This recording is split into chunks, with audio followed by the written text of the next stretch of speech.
ఆంధ్రప్రదేశ్ మాజీ ముఖ్యమంత్రి వైసీపీ అధినేత జగన్మోహన్ రెడ్డి గ్రీక్ పురాణాల్లో ప్రస్తావించిన ఫినిక్స్ బర్డ్ లాగా తయారయ్యాడు. ఫినిక్స్ బర్డ్ గొప్పతనం ఏంటంటే దానిని కాల్చి మసి చేసిన బుగ్గి చేసిన తిరిగి అది సజీవంగా లేచి తన శక్తి సామర్థ్యాలను ప్రదర్శిస్తూ ఎగురుతుంది. అలాగే ఆంధ్రప్రదేశ్కి వచ్చేటప్పటికి జగన్మోహన్ రెడ్డి గత అసెంబ్లీ ఎన్నికల్లో దారుణంగా పరాజయాన్ని చవిచూశారు. అయితే ఆ పరాజయం కూడా ఆయనను ఒక రకంగా చెప్పాలంటే నైతికంగా ఎక్కడ దెబ్బ తీసినట్లుగా కనిపించడం లేదు. పరాజయం తర్వాత కూడా ఆయన వెనుక ఉన్న అశేష జనాన్ని చూస్తే కూటమి పాలకులకు ఒక రకమైన భయం కూడా ఏర్పడుతోంది. నిజానికి జగన్మోహన్ రెడ్డికి ఇంతటి ప్రజాదరణ ఎందుకు లభిస్తోంది?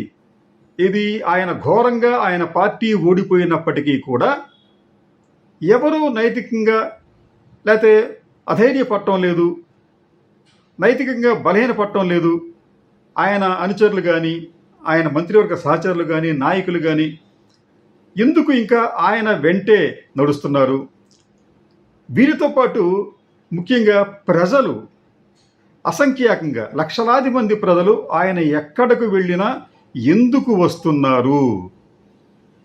ఈ ప్రజాదరణ అనేది ముఖ్యంగా 40 సంవత్సరాల పైగా రాజకీయాల్లో ఉన్న చంద్రబాబు నాయుడుకి కానీ పవర్ స్టార్గా పేరు పొందిన పవన్ కళ్యాణ్కి కానీ లేదు.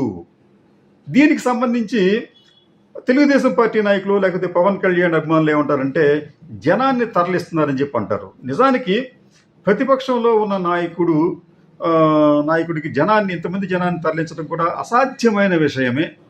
ఏది ఏమైనప్పటికీ కూడా కేంద్ర ఇంటెలిజెన్స్ వర్గాలు కూడా ఈ ప్రజాదరణకు సంబంధించి ఆరా తీసి ఒక నివేదికను కూడా కేంద్ర ప్రభుత్వానికి పంపినట్లుగా ఇటీవల ఒక జాతీయ పత్రికలో ఒక వార్తగా వచ్చింది. ఈ నివేదిక సారాంశం ఏమిటంటే జగన్మోహన్ రెడ్డికి ప్రజాదరణ గతంలో కన్నా ఇంకా పెరిగింది. ఇది చాలా కలవరపరిచే విషయం తెలుగుదేశం పార్టీకి.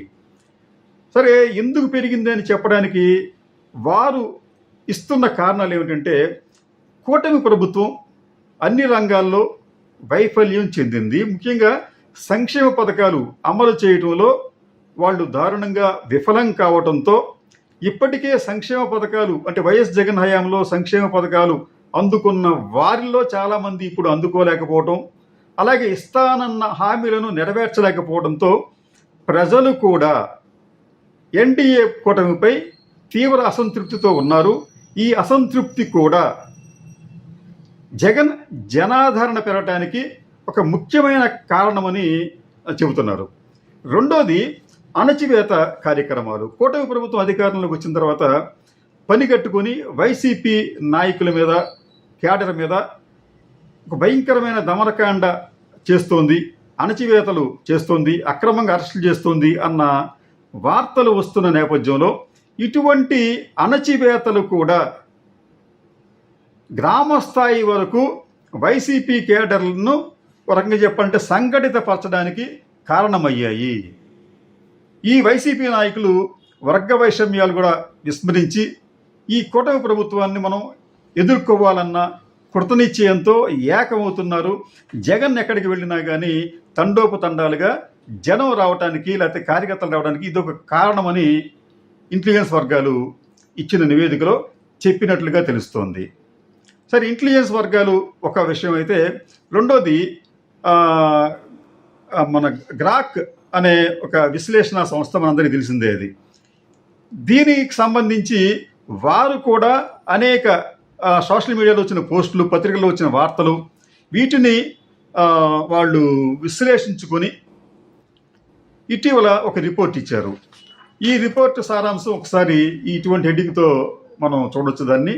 ఈ గ్రాక్ ఏం చెప్తుందంటే ఈ ప్రజాదరణకు ప్రధాన కారణం ఏమిటంటే కూటమి ప్రభుత్వ వైఫల్యం, రెండోది అణచివేతలు, మూడోది జగన్మోహన్ రెడ్డి మీద ప్రజలకు నమ్మకం మరింతగా పెరగటం, అంటే గతంలో జగన్మోహన్ రెడ్డి బాగా మాకు పథకాలు ఇచ్చేవాడు, ఆయన మేము అనవసరంగా దూరం చేసుకున్నాం అనే ఒక పశ్చాత్తాపం కూడా ప్రజల్లో క్రమంగా పెరుగుతోంది.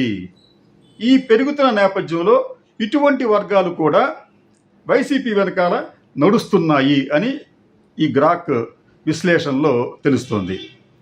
సరే, దీనికి సంబంధించి గ్రాక్కి సంబంధించి వాళ్ళు ఏమంటారంటే వివిధ పత్రికల్ని సోషల్ మీడియా పోస్టులు విశ్లేషించిన తర్వాత చాలామంది జగన్మోహన్ రెడ్డిని man of masses and super star figure అని చెప్పడం, అంటే ఇతను జగన్మోహన్ రెడ్డి ఒక సూపర్ స్టార్ ఫిగర్గా ఎమర్జ్ అయ్యాడు, అంతేకాకుండా పీపుల్స్ లీడర్ అనే పేరు తెచ్చుకున్నాడు. ఇది కాకుండా in 2025 labelling him the one and only mass leader in Andhra Pradesh, అమాసింగ్ thousands of likes and views in the social media. Social మీడియాలో కూడా జగన్మోహన్ రెడ్డి ఒక స్టార్గా ఎదిగాడు. ఆయనకు సంబంధించి, అంటే ఆయన ప్రజాదరణకు సంబంధించి, ఆయన స్పీచ్కి సంబంధించి నిత్యం వేలాది పోస్టులు వస్తున్నాయని చెప్పి కూడా గ్రాక్ తన నివేదికలో, తన విశ్లేషణలో పేర్కొంది. ఏమైనప్పటికీ కూడా జగన్మోహన్ రెడ్డి ప్రజాదరణ విషయానికి వచ్చేటప్పటికీ ఇది ఒక మిస్టరీగానే ఉంది కూటమి పాలకులకు. ప్రజలకైతే స్పష్టమైన అవగాహన ఉంది. అదేమిటంటే జగన్ అనే అతను చెప్పింది చేశాడు, కానీ కూటమి పాలకులు అబద్ధాలు చెప్పి ప్రజలను మోసగించారు, అంటే మమ్మల్ని మోసగించారనే భావన ప్రజల్లో ఉంది.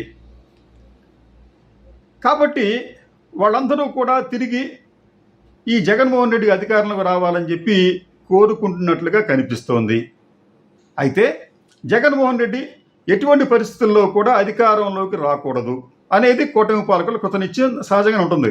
దానికి తగ్గట్టుగానే వారు జగన్మోహన్ రెడ్డి వ్యక్తిత్వాన్ని హననం చేయటం, వైసీపీ నాయకులను నిర్బంధించడం, అణిచివేయటం, అలాగే వైసీపీ మీద, నాయకుల మీద, జగన్ మీద వేలాది పోస్టులు, అంటే ఐటీడీపీ ద్వారా కావచ్చు, ఇతరతర మార్గాల ద్వారా కావచ్చు, వేలాది పోస్టులు పెట్టి వాళ్ళకి వ్యతిరేకంగా వాళ్ళని ప్రజల్లో ఒక దోషులుగా నిలబెట్టే ప్రయత్నం చేస్తున్నారు. అయితే వీళ్ళు ఎంత ప్రయత్నం చేస్తున్నప్పటికీ కూడా జగన్మోహన్ రెడ్డికి ప్రజాదరణ తగ్గటం లేదు, కాక పెరుగుతోంది. కాబట్టి కూటమి పాలకులు ఇప్పటికైనా ఆత్మ పరిశోధన చేసుకోవాలి, విశ్లేషణ చేసుకోవాలి. ఎందుకు జగన్మోహన్ రెడ్డిని ప్రజలు ఆరాధిస్తున్నారు, మన పాలనని ఎందుకు వాళ్ళు విమర్శిస్తున్నారు అని చిత్తశుద్ధి లేకుండా కేవలం అధికారం కోసం అమలు సాధ్యం కానీ, ఆచరణ సాధ్యం కానీ హామీలను గుప్పించి అధికారంలోకి వచ్చాం, ఇప్పుడు చేయలేకపోతున్నాం అనే భావన కొంతమంది కూటమి పాలకుల్లో కూడా ఉంది. ఏది ఏమైనప్పటికీ కూడా జగన్మోహన్ రెడ్డి ప్రజాదరణ అనేది కూటమి పాలకుల్లో తీవ్రమైన కలవరాన్ని సృష్టిస్తోంది.